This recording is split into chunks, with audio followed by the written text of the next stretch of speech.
Good afternoon, everyone, and welcome back to Adventures for Anyone. And as promised, we're going to talk about Fulton Center. Now, no matter how you get to Fulton Center, and there's many ways to do that, it is a really, truly interesting place. My idea would be, in order to get all the way down there, if you come in on the train, just catch a 4 or a 5 straight down to Fulton Center. And if you don't like that idea, well, you can get there on a lot of other subways. You have the 2, 3, 4, 5, A, C, E, J, Z, N, R, and W. And then if you take the 1, you can also go through that lovely passage that we talked about yesterday on Transportation Tuesday, the Dey Passageway. And that will also take you to Fulton Center.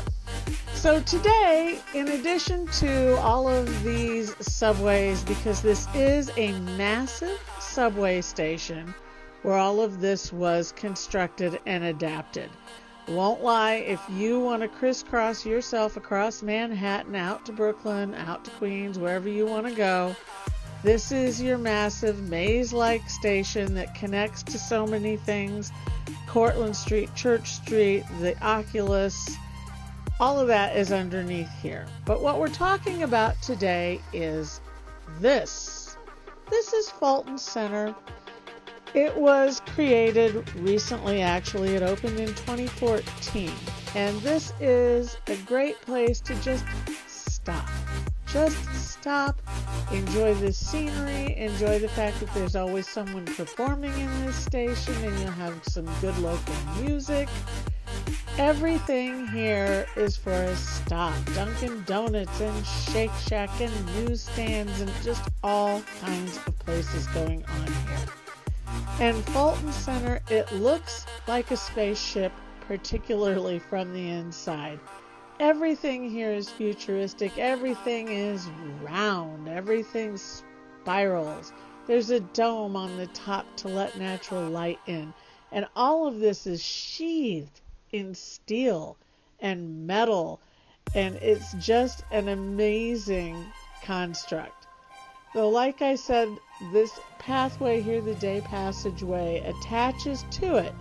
So if you come in through that Oculus, which is another futuristic building, you can just walk underground in the crappy weather that we're having, particularly right now in the wintertime, over to Fulton Center.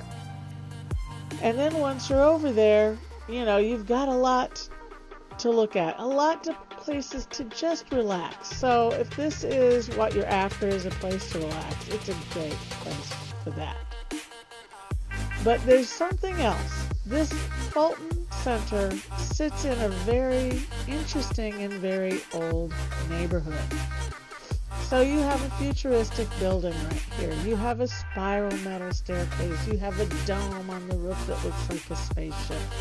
You have big screens everywhere with your ads and music playing and whatever's going on. You have a lot of space here. This is several stories high, 4 or 5, from the subway base up to the tippy top of this thing.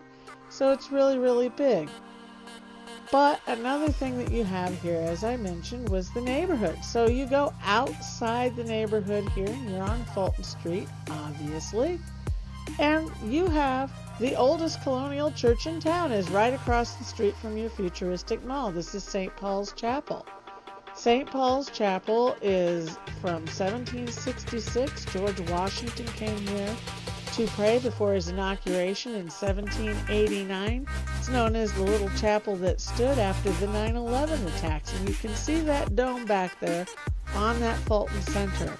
It's right across the street. But this is a big neighborhood that seems small. There's the Oculus. Over there is the World Trade Center.